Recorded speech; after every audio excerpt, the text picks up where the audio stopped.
2, 3. What may appear as some bizarre medieval torture is in fact a controversial therapy for reaching the minds of brain-damaged children. 8, 9. Good. All right, I want you to try to say a word. Can you say Robbie? Almost. Through methods such as these, we are beginning to understand how to unlock the mysteries of the mind.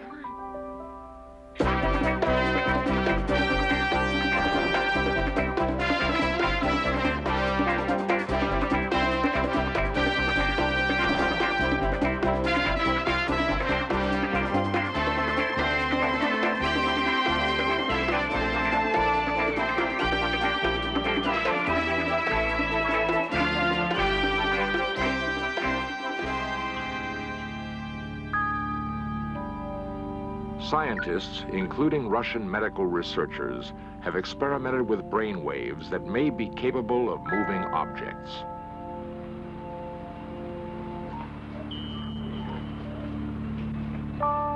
If the brain can spin the arm of a compass, what other incredible abilities might it possess?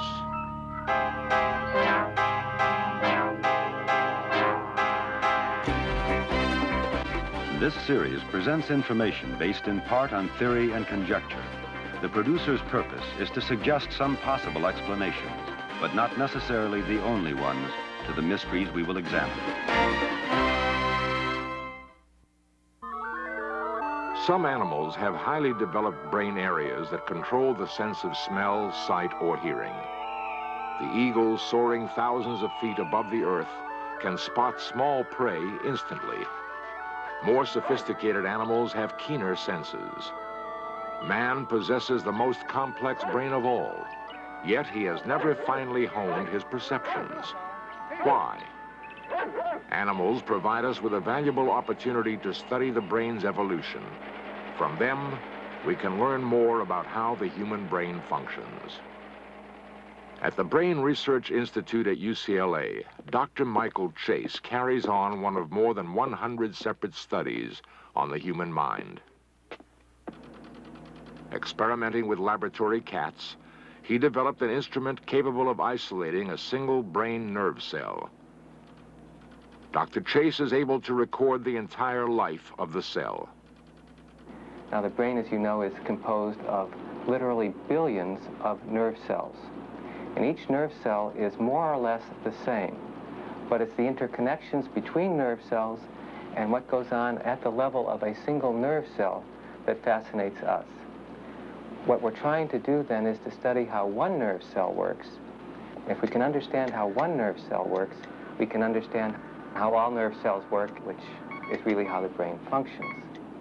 We can then, in a sense, tap the secret inner life of the neuron, a single neuron, while an animal, the cat, goes through normal cycles of sleep and wakefulness. From Dr. Chase's work, we may be able to create a refined roadmap to the brain. It has been only within the last 50 years that medical researchers have been able to chart general areas of the brain responsible for particular actions. The brain is divided into left and right hemispheres. Tests show that the left is more analytical and logical, and is the primary controller of speech. The right half gathers overall patterns and concepts. Key. A test measuring how much of our ability to speak is controlled by each half of the brain has been devised by Dr. Aaron Zeidel of Caltech. Subjects respond to pictures or symbols which relate to sounds they hear through the headphones. His work is designed to help brain-damaged people who cannot speak. If we know what the right hemisphere does, or what it can do, then perhaps when we have a patient who suffered damage to his language abilities because he had a stroke or trauma or gunshot wound or a tumor to the left side of the brain, now we know what kind of abilities can be recovered, how the right hemisphere can be compensatory for these abilities in this person. So we can perhaps train the right hemisphere, the one that was not damaged, to take over some of these functions, and that way improve his abilities. Science is just beginning to unravel the secrets of the mind. It is interesting and perhaps a bit ironic that much of what we learn about the brain is gained from those who suffer from its abnormalities. One such group suffering from a form of autism is called the idiot savant. They give us a tiny clue to the extremes of which the brain is capable. Yeah. At a center for children with brain dysfunctions, work is being done on the idiot savant. At one and the same time, the idiot savant exhibits evidence of mental retardation and signs of genius. For the most part, these children are unaware of the outside world.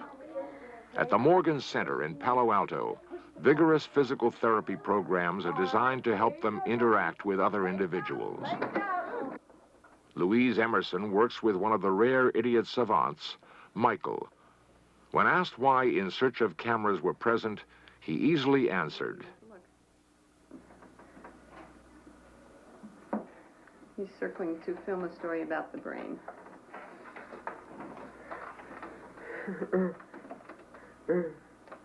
Whole thing. Much of Michael's life is spent attempting to master simple sign language, since he cannot speak. Yet, when tested by Stanford University scientists, they found that Michael understood highly sophisticated astronomy problems. Come on, you do it. I ride bullet. Good work. Excellent. Chucky, what day will Christmas be on in 1980? Chuck cannot multiply, he cannot divide, he does not know algebra. Thursday. Mm-hmm. He is right. What day was Christmas on when you were 8 years old? 1971. Okay, what day was Christmas then? Probably I was on there.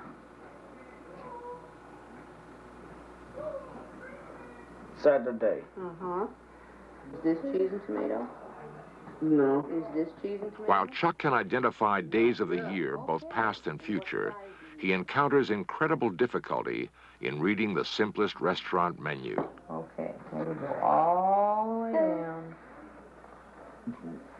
$2.80. Okay. Okay, and what's the last thing you're going to get? Coffee. Okay, what is coffee? It's a beverage. It's 35 cents. Excellent. John can draw plans of any place or of any structure that he has ever been in during his entire life. His accuracy is astounding. He can correctly reproduce flight paths into San Francisco International Airport. John, what is that? What is this? Everything.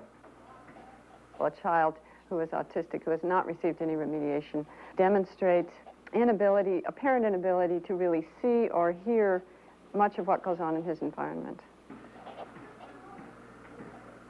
So these kinds of perceptual deficits continue to exist for the child even when he has been remediated. Now, remediation might cause him to be able to monitor some stimuli, to understand more of what's going on around him, and eventually to develop a splinter skill that might be much higher than his corresponding level of functioning. So that it's perfectly possible for a child to walk down the street and be totally unaware of cars, say, for example, or even unaware of other people and smash into them, and at the same time be concentrating entirely on, say, multiplying the cracks in the sidewalk by the number of times the light blinks. John has great difficulty in remembering objects in a series, a strange twist, considering he has an outstanding memory for floor plans. With the help of highly skilled teachers who develop programs to fit each idiot savant's needs, it is hoped that the secrets of their minds may unfold.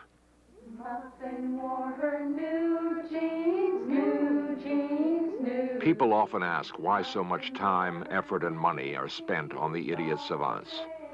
Aside from the humanitarian considerations, the study of these children might someday lead to a giant step forward in understanding the human brain. Is it possible that the extraordinary skills possessed by these children might exist within us all? Go round and round, all through the city.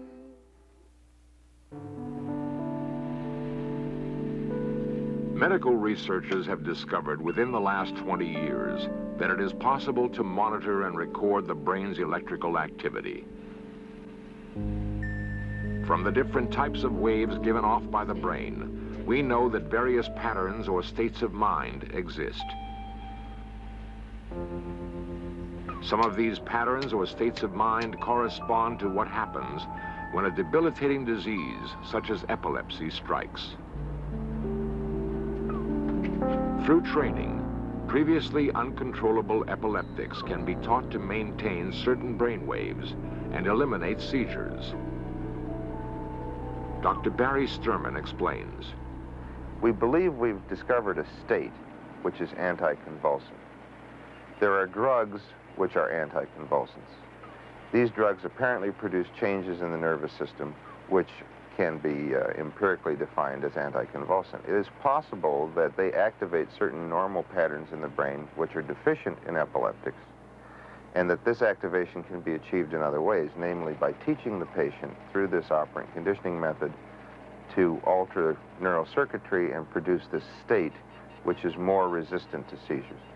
We can get a bioelectric signal, an EEG wave, some physiological event that we can look at and teach the patient to manipulate. It may be possible to achieve very profound changes at all levels of nervous function. He's a nice little fellow. And for Children who are brain damaged can also learn how to bypass those areas of the brain which are injured. A team of doctors from Philadelphia have devised a therapy which teaches brain-damaged babies to use those areas of their brains which are not blocked and thus operate within a normal range of intelligence. He's a nice little fellow. Thank you. Come on, sweetheart. Come on. Come on. Christina is classified as a brain-damaged child, not from birth, but when she was 8 months old, some clothes fell on her in a crib, and she suffocated. For Christina, the therapy has made the difference between an utterly helpless child and one who now approaches normality. A series of seemingly bizarre exercises have been devised to help stimulate new cells in the child's brain. Once brain cells which control simple physical motions function properly, other cells responsible for speech, thought, and logic may begin to operate. Okay, sweetheart. This says ear. This is knee. Therapists using the Doman-Delicato method claim that 33% of brain-injured children, like Christina, can overcome their handicaps and become normal. If this is true, it is a significant step toward understanding how the brain matures and learns. Would you point to the one that says Daddy? Get your arm up. Point to the one that says Daddy. Point. Use your pointer finger. Point. That's right. That's right. Of all the organs of the body, with the exception perhaps of the skin, the brain is the easiest body organ to reach and to do something about. In the treatment of brain Dr. Robert Doman, one of the therapy's originators, believes that the brain can be stimulated by use of the 5 senses. Our goal is to improve the child's brain's efficiency, having the child use undamaged brain cells that are not dead, and developing new pathways to the child's brain. In doing this, we feel that through successive stimulation to the child's brain, the changes can come about. In fact, the goal of what we're trying to do is to move the child up the scale of neurological organization. 1, 2, 3. We use many different techniques. Patterning is one of the oldest techniques that we use, in which we utilize volunteers who put the child through what would be normal crawling or creeping actions. The purpose of this is not to exercise the muscles of the arms and legs or the neck, but to put into the child's brain, the child who's been brain injured, information about where are his parts, where is his arm, where is his leg, and where is each part of the body related to one another.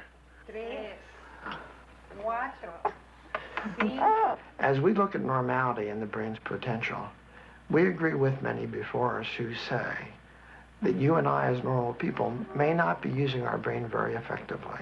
In fact, many authorities believe that the average normal person perhaps only uses 5% of its brain's potential at any given moment. That implies that we are in fact wasting 95% of our brain's potential. A sad waste of such a valuable part. And so indeed, when we achieve some results with brain injured patients and have them use their brain more efficiently, then perhaps they can work within this normal range, since normal isn't very efficient in itself. Tommy, can you show us how you do your eyebrow trick? Can you show us where your nose is, Tommy? Tommy was born with this problem. He was born with the inability to do what other babies do at birth. He couldn't cry. He didn't have any of the normal reflexes. If you would lift Tommy's hand, it would flop down. If you would lift Tommy's leg, it would flop down on the floor. He could not hold his head in an upright position. One pediatrician told us when Tommy was 8 years old that we had to face the fact that he had never seen a baby lay as long as Tommy had and ever do anything in their entire life, that he was a vegetable, and we would have to face those facts. We would hate to believe that the pediatrician's viewpoint was correct, that Tommy would have laid there and never have done anything in his entire life. It would have been a big waste. As a result of his therapy, Tommy has now entered day school and functions much the same as other normal 3-year-olds. If we can teach an injured brain to stimulate unused cells, to take over the functions of damaged cells, think what could be accomplished in a healthy brain if these unused neurons were activated. Since only 5% of the brain is used, what if 20% was utilized? What might the potential be? By determining which side of the brain is primarily responsible for identifying faces, Dr. Zeidel believes he may be on the first step toward understanding where creative inspiration arises. Creativity, it appears, is directly linked to a physical reaction within the brain. We know that damage to either side of the brain will decrease your creativity enormously. After right hemisphere damage, you will perhaps not be able to see the whole gestalt, the spatial orientation very well. After left hemisphere damage, you will perhaps not get all the details right. So I would say that the evidence so far is that really both hemispheres are very important for coordinated activity. How do you measure creativity?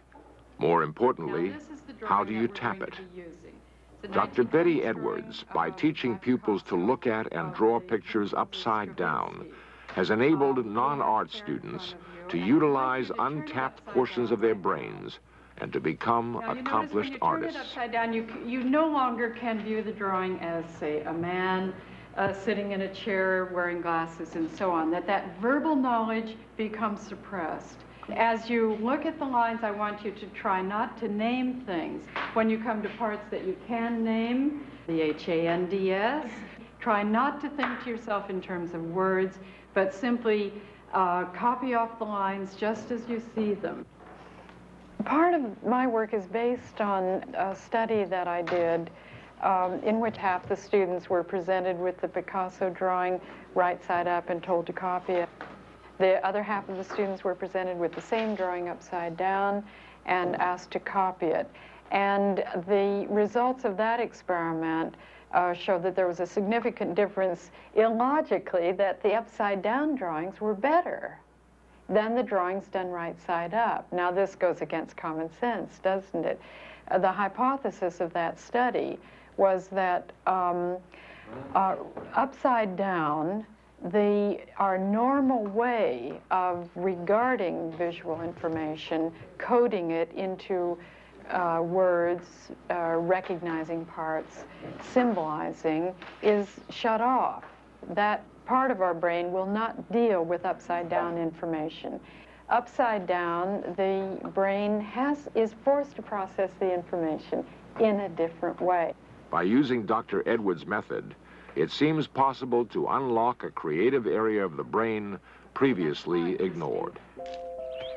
Dr. Thelma Moss, a professor at UCLA, has studied the powers of the mind. She believes that psychokinesis, the ability to move objects with brain waves is very real. Let's see if we can try to define what psychokinesis is. Let's call it PK for short because it's simpler and easier.